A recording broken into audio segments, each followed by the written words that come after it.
దేవునికి స్తోత్రాలు. ప్రభునందు ప్రియ దేవుని బిడ్డలారా, ప్రభువైన యేసుక్రీస్తు వారి నామం పేరిట మీకు వందనాలు. ఈ సమయంలో పరిశుద్ధ గ్రంథంలో నుండి దేవుని యొక్క వాక్యమును మనం కొద్ది సమయం ధ్యానించడానికి ప్రభు అనుగ్రహించినటువంటి సమయాన్ని బట్టి దేవునికి స్తోత్రాలు.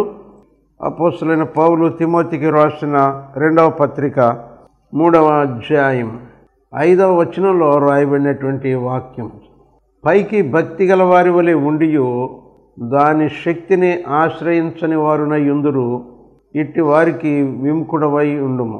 ప్రభు తన వాక్యం మన కొరకు ఆశీర్వదించును గాక. ఆమేన్. మరి అంత్య దినములలో అపాయకరమైన కాలములు. ఈ అపాయకరమైనటువంటి కాలాల్లో ఒక అపాయము ఏమిటి అని అంటే, పైకి భక్తి గల వారి వలె కనపడుతూ భక్తి యొక్క శక్తిని ఆశ్రయించినటువంటి వారు ఉంటారు చుట్టూ. పైకి చాలా భక్తి కలిగినటువంటి వారి వలె ఉంటారు. వారిని కానీ మాదిరిగా తీసుకుని వారిని వెంబడిస్తూ వారి మాటలు వారి ప్రవర్తన మనము అంగీకారంగా భావించినట్లయితే ప్రమాదం జరుగుతుంది. అందుకని వీరు భక్తి యొక్క శక్తిని ఆశ్రయిస్తున్నారా, లేకపోతే భక్తికి ఉన్నటువంటి ఆ యొక్క శక్తిని కాకుండా పైన ఈ కార్యాలు చేస్తూ వారి యొక్క జీవితంలో విశ్వాసము వలన భక్తి జీవితం వలన కలిగేటటువంటి మార్గమున కాకుండా లోకానుసారంగా వారి యొక్క జీవితాన్ని కొనసాగిస్తున్నారా? వీరి జీవితంలో ఏ శక్తిని వారు ఉపయోగించుకుంటున్నారు? దేవుని శక్తిని ఉపయోగించుకుని విశ్వాసులకు దేవుడిచ్చేటటువంటి ఆ భక్తి వలన కలిగేటటువంటి శక్తిని ఉపయోగించుకుంటున్నారా, లేకపోతే లోకంలో ఉన్నటువంటి రాజకీయ శక్తి, ధనం యొక్క శక్తి, అధికారం యొక్క శక్తి, ఇంకా కొంతమంది క్రైస్తవులు దురాత్మ శక్తిని కూడా వినియోగించుకుంటూ ఉంటారు. కాబట్టి వారి యొక్క విశ్వాస జీవితంలో ఏ శక్తిని వారు ఉపయోగించుకుని జీవిస్తున్నారు అనేటటువంటిది ప్రధానంగా మనము గమనించవలసి ఉంటుంది. అంచేత అంచె దినాల్లో ఏం జరుగుతూ ఉంటుంది? దుష్టుడైనటువంటి సాతానుడు తనకు సమయము కొద్దిగానే ఉన్నది అని చెప్పి దుష్టుడు తన యొక్క శక్తిని ఉపయోగించి ఏం చేస్తాడు? విశ్వాసులైనటువంటి వారికి కొన్ని ఇబ్బందులు కలిగేటటువంటి పరిస్థితులు కల్పిస్తూ ఉంటాడు. తర్వాత దుష్టుని యొక్క శక్తి మంచి వారి మీద ప్రభావం చూపుతూ ఉంటుంది. దానియేలు గ్రంథంలో మనం చూసినట్లయితే రాజులైనటువంటి వారు నెబుకద్నెజరు, అతని కాలంలో ఒక శోధన వచ్చింది. మరి షడ్రక్, మేషక్, అబేద్నెగో అనేటటువంటి వారిని అగ్నిగుండంలో పాడవేశారు. అయితే వారు తమ ప్రాణములను కాపాడుకోవటానికి ప్రయత్నం చేయలేదు, కానీ వారు దేవుని మీద ఆధారపడ్డారు. ఏమిటి అంటే, మా దేవుని శక్తి మాకు అడ్డుపడద్ది. ఒకవేళ అడ్డుపడకపోయినప్పటికీ మా భక్తి దానికి ఒక నిరీక్షణ ఉన్నది. అదేమిటి అని అంటే, దుష్టుడు ఈ లోకంలో పెట్టేటటువంటి శ్రమలు సహించినప్పుడు వాటికి గొప్ప బహుమానం ఉన్నది. ఆయన సెలవు లేకుండా మాకు ఏ శ్రమ రాదు. ఆయన సెలవు చొప్పున ఏదైనా శ్రమ వచ్చింది అని అంటే ఆ శ్రమను సహించి నీతిమంతులుగా జీవించినట్లయితే మాకు ఒక బహుమానం ఉంటుంది. అంతేగాని శ్రమలు వచ్చినాయి కదా అని చెప్పి దేవుని యందలి విశ్వాసంతో జీవించకుండా ప్రాణభయానికి గురైనటువంటి వారిమై మేము తప్పించుకునేటటువంటి వారిగా ఉండటం, అది మా విశ్వాస జీవితంలో, మా భక్తి జీవితంలో అది ఉండదు. ఎందుకనంటే మేము మీ ఎడల విశ్వాసులాగా భక్తి కలిగినటువంటి ఎడలాగా కనపడుతున్నాం. కనపడటానికే కాదు, మా భక్తి శ్రమలను సహించటానికి, దేవుని నీతిని నెరవేర్చటంలో కొన్ని సమస్యలు, ఇబ్బందులు, చివరికి ప్రాణాపాయకరమైనటువంటి పరిస్థితులు వచ్చినప్పటికీ దేవుని నీతిని విడువకుండా ఉండేటట్టుగా అంత స్థిరమైనటువంటిది మా విశ్వాసము అని నిరూపించటానికి వారు ఏదిగో ఆ దుష్టుని యొక్క క్రియలకు ఏమాత్రం కూడా వారు లోబడలేదు. ఎందుకనగా వారి యొక్క హృదయంలో, వారి యొక్క శరీరంలో ఒక శక్తి ఉన్నది.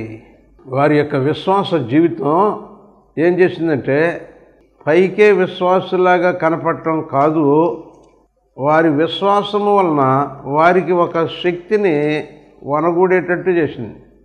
ఆ శక్తి ఎలాగా వీరికి కలిగింది అని అంటే, వీరు విశ్వాసులైన తర్వాత ఏం జరిగింది?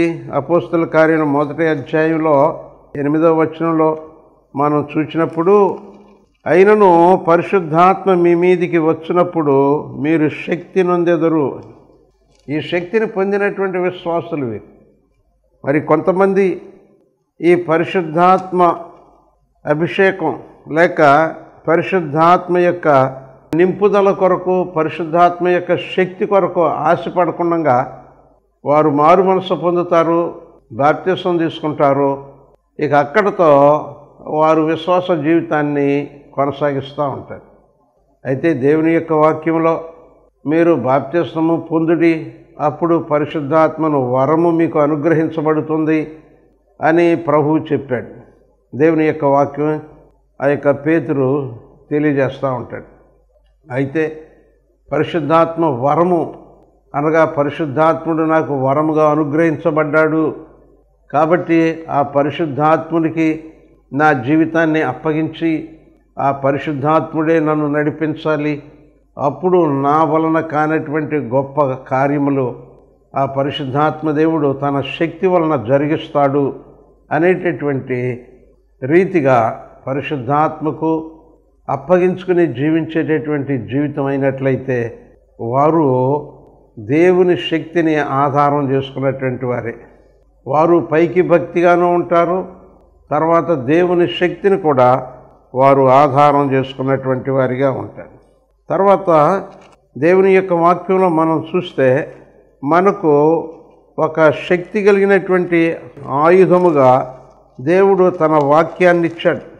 హెబ్రీ పత్రికలో 4వ అధ్యాయము 12వ వచనంలో మనం చూసినట్లయితే, ఎందుకనగా దేవుని వాక్యము సజీవమై బలము గలదై రెండంచులు గల ఎటువంటి ఖడ్గము కంటెను వాడిగా ఉండి ప్రాణాత్మలను కీళ్లను మూలుగను విభజించనంత మట్టుకు దూరుచు హృదయం యొక్క తలంపులను ఆలోచనలను శోధించుతున్నది.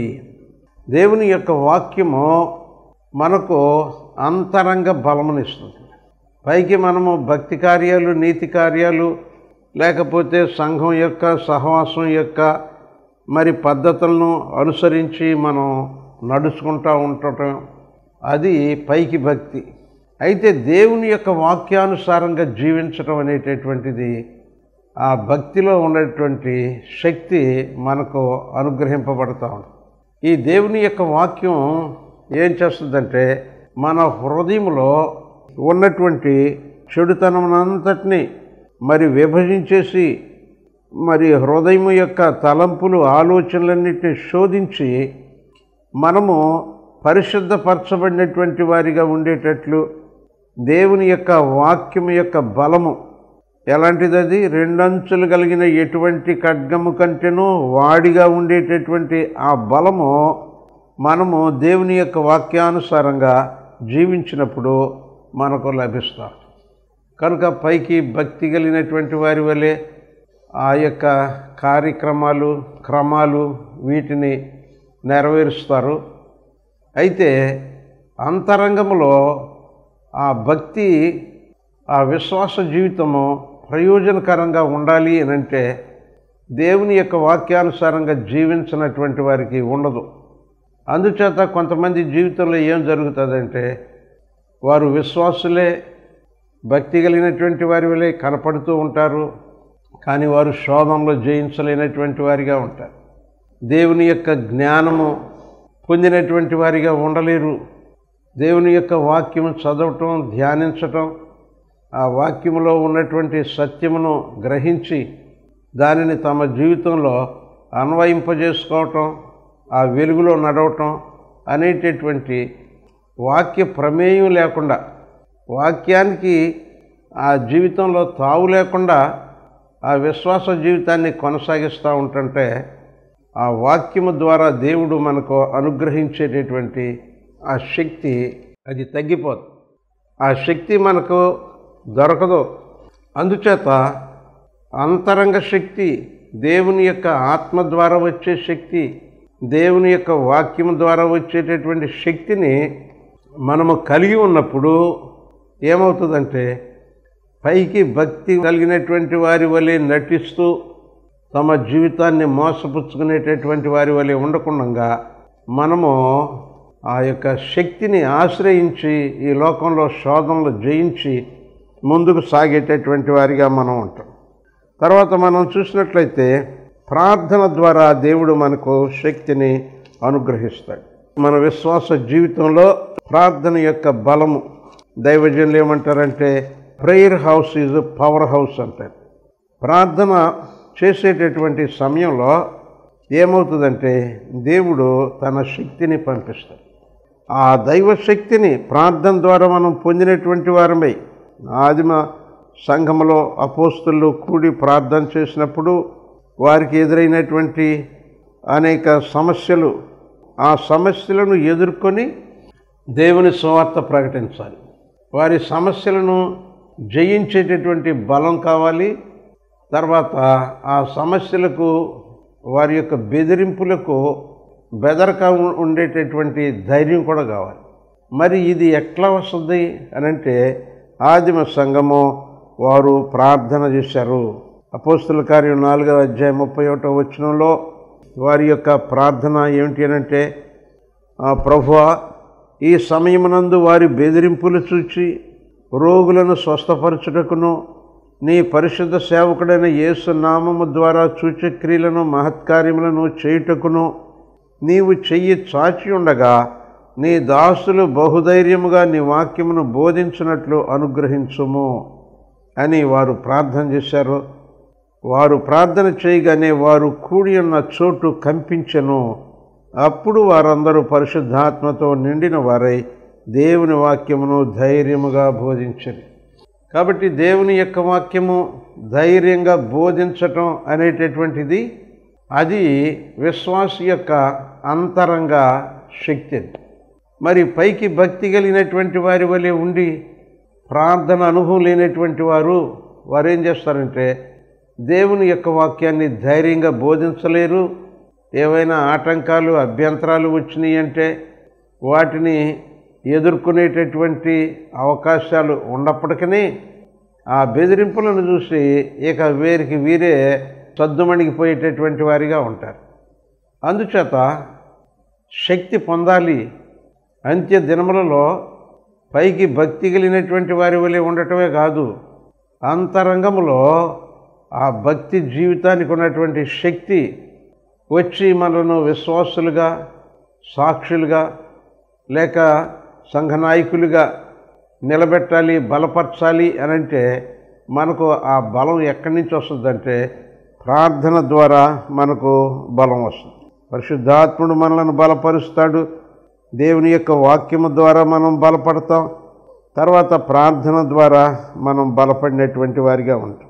తర్వాత 4వదిగా మనం చూసినప్పుడు తమ దేవుని ఎరుగువారు బలము కలిగి గొప్ప కార్యాలు చేస్తారు అని దానియేలు గ్రంథంలో 11వ అధ్యాయంలో 32వ వచనంలో రాయబడి, దేవునితో సహవాసము, దేవునితో గడిపినటువంటి ఆ యొక్క అనుభవం, దేవుణ్ణి ఎరిగినటువంటి అనుభవం, ఇది యేసుక్రీస్తు ప్రభువారు నిత్య జీవానికి ఇది అవసరమని చెప్పాడు. ఆయన ఏమన్నారంటే, అద్వితీయ సత్య దేవుడు అయిన నిన్నును నీవు పంపిన యేసుక్రీస్తును ఎరుగుటయే నిత్య జీవం. దేవుణ్ణి ఎరిగి ఉండటం, ఆయన యొక్క గుణములు ఎరిగి ఉండటం, ఆయన స్వభావాన్ని ఎరిగి ఉండటం, మరి దేవుడు ఎలాంటివాడో అనేటటువంటిది, అనగా ఒక రీతిగా దేవుని మనస్సు ఎలాంటిదో, దేవుని యొక్క తీర్మానాలు ఎట్లా ఉంటాయో ఇవి ఎరిగినటువంటి వారిగా విశ్వాసులు ఉండాలి. అప్పుడు వారికి బలం వస్తుంది. దేవుడు జాలిపడేటటువంటి ఆయన అని తెలిసిందనుకోండి, మరి అప్పుడు జాలి కొరకు వేడుకుంటారు. దేవుడు కృపచూపుడి యందు ఐశ్వర్యవంతుడు, ఆయన కృప చూపుతాడు, ఆయన త్వరగా కోపపడడు, ఆయన దీర్ఘశాంతుడు, ఆయన పరిశుద్ధుడు, దుష్టత్వమునకు ఆయన యొద్ద తావులేదు. ఇవన్నీ కూడా ఎరిగి ఉన్నప్పుడు ఏమవుతుందంటే అంతరంగంలో గొప్ప శక్తి వస్తుంది. అందుకని అపోస్తలుడైన పౌలు, నేను నమ్మినటువంటి వాడిని, నేను సేవించినటువంటి వాడిని నేను ఎరుగుదును గనుక నేను ఏమాత్రము వెనుకాడను అని. ఇంకా ఆయనే నన్ను బలపరుస్తాడు. నేను నమ్మినవాడు ఎలాంటి వాడో నాకు తెలుసు అనేటటువంటి ఒక జ్ఞానము అతన్ని బలపరిచింది, అతనికి శక్తినిచ్చింది. కాబట్టి దేవుణ్ణి గురించి ఎరిగి ఉన్నటువంటి జ్ఞానము, అనుభవ జ్ఞానము అనేటటువంటిది ఏమవుతుందంటే ఈ అంత్య దినాల్లో మరి పైకి భక్తి కలిగినటువంటి వారిలాగానే కనపడుతూ భక్తి యొక్క శక్తిని మరి ఎరుగినటువంటి వారి వలె ఉండి మోసపోయేటటువంటి వారి వలె ఉండకుండా మనలను బలపరుస్తుంది. తర్వాత దేవుని యొక్క వాక్యం మనం చూసినట్లయితే ఐక్యత అనేటటువంటి, ప్రభునందు విశ్వాసం ఇచ్చినటువంటి వారు ఐక్యంగా ఉండినప్పుడు ఆత్మచేత ఐక్యపరచబడి అందరిలోనూ ఒకే ఆత్మ నడిపింపు, ఒకే మనస్సు, ఒకే గురి కలిగి ఉన్నప్పుడు వారి జీవితంలో ఏమవుతుందంటే అంతరంగంలో ఆ విశ్వాస జీవితం యొక్క శక్తి అది సమకూడుతుంది.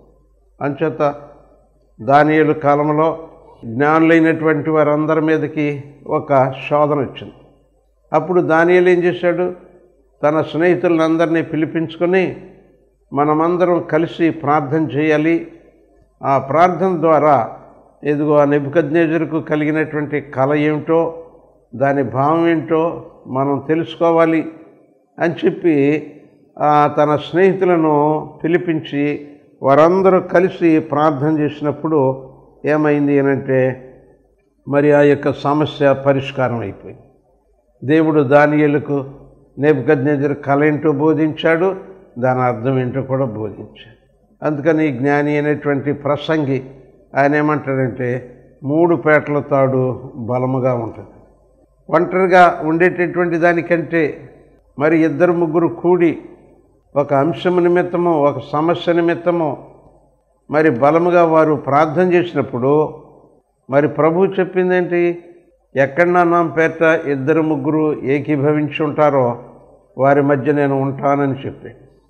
కాబట్టి ఆ ప్రభు యొక్క సన్నిధి మనము పొంది ఆ యొక్క బలమైనటువంటి దైవశక్తి ద్వారా మనము ఈ లోకంలో ఒక విజయం పొందాలి అనంటే, జయ జీవితంతో ముందుకు సాగాలంటే పైకి భక్తి కలిగినటువంటి వారి వల్ల ఉంటే చాలు. సంఘంలో సహవాసంతో కూడి ప్రార్థన చేయటం, దేవుని సన్నిధి కలిగి ఉండటం, దాని ద్వారా వారి ప్రార్థనల ద్వారా దేవుని శక్తి ఏంటో అనుభవించటానికి, లోకానికి కనుపరచడానికి కూడా అక్కడ ఆస్కారం ఉంటుంది. అలా కాకుండా మరి విశ్వాసుల గుంపు ప్రార్థనలు, సంఘము కలిసి ప్రార్థించటం, సంఘము ఉపవాసం ఉండి కలిసి ప్రార్థించటం, దేవుని సన్నిధి పొందినటువంటి వారిగా ఉండటం, ఇట్లాంటి అనుభవాలు లేకుండా మనము కొన్ని కార్యక్రమాలు సంఘాల్లో నిర్వహిస్తూ ఉన్నప్పటికీ ఆ యొక్క భక్తి జీవితంలో దేవుని శక్తి అనేటటువంటిది మరి ఏమాత్రం కూడా ఇదిగో క్రియారూపకంగా కార్యసాధకంగా ఉండదు. కనుక గుంపు ప్రార్థనలు అనేటటువంటివి ఏకీభవించి పట్టుదలతో ప్రార్థన చేయటం అనేటటువంటివి ఉండాలి. పరిశుద్ధాత్మను పొందినటువంటి వారిగా ఉండాలి. వాక్యము చేత దిద్దుబాటు చేయబడుతున్నటువంటి వారిగా ఉండాలి. ఎడతెగక ప్రార్థన చేసేటటువంటి వారిగా ఉండాలి. ఐక్యత కలిగినటువంటి వారిగా ఉండాలి. తర్వాత మన హృదయంలో విశ్వాసము ఉండాలి. విశ్వాసము అనేటటువంటి దానికి ఒక దైవజనుడు ఇచ్చినటువంటి ఒక వివరణ ఏమిటి అనంటే, విశ్వాసము అనంటే దేనిని ఆశించి ఒక పని చేస్తున్నాడో ఆ పని నెరవేరకపోయినప్పటికీ అది తప్పకుండా నెరవేరద్ది అని ముందుకు సాగటం అని చెప్పి అబ్రహాముకు దేవుడు నీవు నేను చూపించేటటువంటి దేశానికి వెళ్ళినట్లయితే అక్కడ నేను మరి నిన్ను ఆశీర్వదిస్తాను, నీకు సంతానం ఇస్తాను, ఆకాశ నక్షత్రముల వలె సముద్ర తీరమందలి ఇసుక రేణువుల వలె ఎవరు లెక్క పెట్టలేనంత సంతానం నీకు ఇస్తాను, నీ సంతానం వలన భూమి మీద ఉన్నటువంటి సకల జనములు ఆశీర్వదించబడతారు అని చెప్పాడు. ఆ ప్రభు చెప్తే ఈయన ఏం చేశాడు? అది నెరవేరినట్టుగానే ముందుకెళ్ళిపోయాడు. అది ముందు దానికి ఒక సూచన చూపించు అని కూడా అడగలేదు ఆయన. ఏం చేశాడంటే తనకున్నటువంటి వాగ్దానాల్లో ఏది నెరవేరకపోయినప్పటికీ నాతో వాగ్దానం చేసినటువంటి ఆయన చేసిన వాగ్దానాలన్నీ కూడా నెరవేర్చడానికి శక్తిమంతుడు, నమ్మదగినటువంటి వాడు అని ఆయన విశ్వసించి ముందుకు వెళ్ళి. కాబట్టి ఈ లోకంలో విశ్వాసానికి, నమ్మికకు గొప్ప శక్తి. ఆ నమ్మిక అనేటటువంటిది ఆధారం లేనప్పుడు ఎవరిచ్చారు ఈ మాట ఎవరిది అనంటే ఇది దేవుని మాట, నమ్మదగినటువంటి దేవుడు, పరిశుద్ధుడైనటువంటి దేవుడు, ఇది ఆయన మాట. కాబట్టి పొల్లు కానీ సున్న కానీ తప్పిపోదు, అది పరిపూర్ణంగా నెరవేరేటటువంటి మాట అని చెప్పి దేవుని యొక్క మాట తప్పకుండా నెరవేరుతుంది అని, నెరవేర్పును పొందబోతున్నాను, తప్పకుండా పొందుతాను అనేటటువంటి జీవితం, ఆ జీవితంలో ఆ విశ్వాసం ఏం చేస్తాడంటే ఆ విశ్వాసమును బట్టి అతడు దేవుని మహిమను పొందుతాడు, దేవుని శక్తి పొందుతాడు. నమ్ముట నీ వలన అయ్యింది అని అంటే నీవు దేవుని మహిమ చూస్తావు, దేవుని శక్తి ఏంటో చూస్తావు. అందుచేత దావీదు జీవితంలో అతడు భయంకరమైనటువంటి శత్రువును ఎదుర్కొంటున్నాడు. అయితే అతని హృదయంలో ఒక విశ్వాసం ఉన్నది. పైకి మనము ఇశ్రాయేలీలము, దేవుని ప్రజలము, దేవుడు మన పక్షంగా యుద్ధం చేస్తాడు అనేటటువంటి ఆ యొక్క స్లోగన్స్ లాంటివి మాటలు ఇవి ఉండటం, వాటి వలన ఏం ప్రయోజనం లేదు. అయితే ఒక సమయం వచ్చింది, ఆ సమయంలో అతడు ఒక విశ్వాసంలో ఉన్నాడు. ఏమిటి అని అంటే మన పక్షంగా మన దేవుడు యుద్ధం చేస్తాడు. కాబట్టి ఆ విశ్వాసం వలన అతడు బలం పొందాడు, ఆ విశ్వాసం వలన అతడికి ధైర్యం వచ్చింది. అందుచేత ఒంటరిగా వెళ్ళినప్పటికీ అతడు మరి ఆ గొల్యాతును హతమార్చి ఇశ్రాయేలీలకు జయం వచ్చేటట్టు చేశాడు. ఈ లోకంలో ఎన్నో విధాలైనటువంటి మరి కలవరపరిచేటటువంటి పరిస్థితులు అవి కలుగుతాయి. కానీ వాటి మధ్యన జీవిస్తున్నటువంటి మన జీవితంలో, మన హృదయంలో ఏముండాలి అనంటే లోకం మీదకి ఇలాంటి కార్యాలు వస్తాయి, అయితే నేను లోకంలో లేను, నేను ప్రభువులో ఉన్నాను, ఆయన నన్ను భద్రపరుస్తాడు అని చెప్పి ఆయన యందు విశ్వాసం ఉంచేటటువంటి ఒక తీర్మానంతో విశ్వాసం ఉన్నప్పుడు ఆ విశ్వాసం ద్వారా ఏమవుతుందంటే అతడు బలం పొందుతాడు, అతడు శత్రువును జయించగలిగేటటువంటి సమర్థుడు అవుతాడు. ఇంకా చివరిగా మనం చూసినట్లయితే ఇదిగో ప్రభువు మనకు ఒక బలమును ఇస్తున్నాడు. ఆ బలము ఏమిటి అని అంటే పునరుద్ధాన బలము అని. అంటే ఈ పునరుద్ధాన బలము మనకి కావాలి. అందరూ మృతులైన తర్వాత తిరిగి లేవలేరు. అయితే నేను మృతుడైన తర్వాత ప్రభు పిలుపును అందుకొని ఆ మృతుల్లో నుండి నేను తిరిగి లేవాలి, మధ్యాకాశపు విందులో పాల్గొనాలి, ఆ ప్రభువుతో కూడా నేను నిత్యము ఉండాలి. ఆ బలము నాకు కావాలి. ఆ బలము కలిగినటువంటి వారే అంత్యదినములలో నిజమైనటువంటి క్రైస్తవులుగా నిరూపించబడతారు. అయితే ఈ పునరుద్ధాన బలం అనేటటువంటిది ఎట్లా వస్తుంది? కొంతమంది అనుకుంటూ ఉంటారు, ఇక నేను ప్రభువుతో కూడా తిరిగి లేస్తాను అని అనుకుంటా ఉంటాడు. అయితే పౌలు ఏం చెప్తూ ఉంటాడంటే మనము ఆయనతో కూడా చనిపోయిన ఎడల ఆయనతో కూడా తిరిగి లేస్తాము. అంటే ఆయన నిమిత్తము మరణము వరకు నమ్మకంగా ఉండేటటువంటి వారిగా ఉండాలి. ఈ లోకంలో ఉన్నటువంటి జీవితం అది ఏ వ్యక్తికి కూడా నిత్యము ఉండేటటువంటిది కాదు. అందుకని ప్రభు అంటున్నాడు, మరణము వరకు నమ్మకంగా ఉండు, నేను నీకు జీవ కిరీటం ఇస్తాను. మరణము వరకు ఎవరు నమ్మకంగా పరిశుద్ధంగా ఉంటారో వారే పునరుద్ధాన బలం పొందినటువంటి వారిగా ఉంటారు. పునరుద్ధాన బలము కలిగినటువంటి వారి యొక్క జీవితం అంత్య దినాల్లో ప్రత్యేకంగా ఉంటుంది. వారి జీవితంలో వారు పైకి భక్తి కలిగినటువంటి వారిగా కనపడతారు, కానీ వారి జీవితంలో మరి సంపూర్ణమైనటువంటి పునరుద్ధాన బలము కూడా నాకు ఉన్నది అని వారు పునరుద్ధాన బలము ఉన్నది, నా జీవితం విశ్వాస జీవితంగా భక్తి జీవితంగా పైకి కనపడటమే కాదు, నా జీవితంలో పునరుద్ధాన బలం కనపడుతుంది అన్నట్టుగా ఆ విశ్వాస జీవితానికి ఉండేటటువంటి శక్తి కలిగినటువంటి వారిగా ఉంటారు. కనుక అపోస్తలుడైనటువంటి పౌలు తనకు ఆత్మీయ కుమారుడు తిమోతి యొక్క ఆత్మీయ జీవితాన్ని చూస్తే ఆ పౌలుకు ఎంతో ముచ్చటగా ఉంటుంది.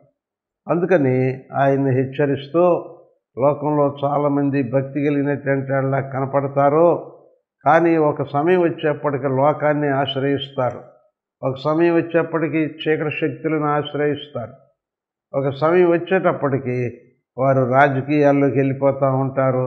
ఎలా శరీర సంబంధమైనటువంటి శోధనలు తప్పించుకోవాలో అలాగా లోక బలమును వారు కోరుకుంటారు, లోకాధికారి వైపు వెళ్ళిపోతూ ఉంటారు, ధనమును కోరుకుంటూ ఉంటారు. అయితే నీ వట్టి వారికి విముఖుడుగా ఉండి దేవుడిచ్చేటటువంటి శక్తి, దేవుడు బలపరిచేటటువంటి ఆ బలమును బట్టి నీవు దానినే కోరుకో. అంతేగాని మరి లోకస్తులు ఆశ్రయించినట్టుగా పైకి భక్తి కలిగినటువంటి వారిగానే ఉండి ఆ భక్తి జీవితానికి దేవుడిచ్చేటటువంటి బలమును ఆశ్రయించకుండా లోకానుసారంగా ఉండేటటువంటి వారి వలె నీవు ఉండవద్దు. పైకి భక్తి కలిగినటువంటి వారిగా ఉండి దేవుని శక్తిని ఆశ్రయించినటువంటి వారికి నీవు విముఖుడుగా ఉండు, వాళ్ళకి ముఖం చూపించొద్దు, వాళ్ళ వైపును చూడొద్దు అని చెప్పి అపోస్తలుడైన పౌలు తిమోతిని హెచ్చరిస్తూ ఉన్నాడు. ప్రియ సహోదరులారా, అంత్య దినములలో సాతానుడు మరి విశ్వాసులైనటువంటి వారిని కలవరపరిచి ఏదొక రీతిగా కలిగేటటువంటి శోధనలు జయించడానికి సాతాను శక్తులను లోకాన్ని ఆశ్రయించేటట్టుగా బెదరగొడతా ఉంటాడు. అయితే దేవుని యొక్క వాక్యం ఏం చెప్తుందంటే, నువ్వు బెదరొద్దు, దేవుని శక్తి మీద ఆధారపడి ఉండు, ఆయనే నీకు జయమిస్తాడని చెప్తాం. దేవునికి స్తోత్రాలు. ప్రభు తన వాక్యం మన కొరకు ఆశీర్వదించును గాక.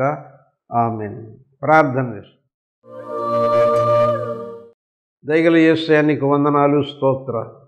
ఈ లోకంలో విశ్వాస యాత్రలో నాయన తోటి విశ్వాసులైనటువంటి వారిగా ఉంటూ నాయన కొంతమంది నాయన భక్తి కలిగినటువంటి వారిగానే కనపడుతూ నాయన నిజముగా తనను ఆశ్రయించినటువంటి వారికి నువ్వు ఎంత సహాయం చేస్తావో ఆ సహాయాన్ని ఆశించనటువంటి వారిగా ఉంటున్నారు. ఆ సంగతిని వాక్యము ద్వారా మాకు బోధించావు. అయితే మా విశ్వాస జీవితాన్ని నిలబెట్టడానికి, బలపరచడానికి, కొనసాగించడానికి, మమ్మలను తొట్టిల్లకుండా కాపాడేటటువంటి శక్తిమంతుడవు నీవు ఉన్నావని ఎరిగినటువంటి వారమై దేవా నా ప్రభా, ఎదుగో తండ్రి, మేము అంతరంగ భక్తి యందు నిలకడగా ఉండేటట్లుగా సహాయం చేయండి. ఈ వాక్యము మా యందు ఫలింపచేయండి. యేసు నామమున ప్రార్థించి వేడుకొనుచున్నాము తండ్రి. ఆమేన్. మన తండ్రి అయిన దేవుని దయ, ప్రభువైన యేసుక్రీస్తు వారి కృప, పరిశుద్ధాత్మ దేవుని అన్యోన్య సహవాసము మనకు తోడయుండి ఈ అంత్య దినములలో పైకి భక్తి కలిగినటువంటి వారి వలె ఉంటూ దాని శక్తిని ఆశ్రయించినటువంటి వారి వలె ఉండకుండా విశ్వాస జీవితంలో ఉన్నటువంటి నిజమైనటువంటి శక్తి గల వారమై జీవించున్నట్లు ప్రభు ప్రతి వారిని బలపరచును గాక. ఆమేన్. హల్లెలూయా. దేవుని స్తోత్రాలు. మీకు వందనాలు.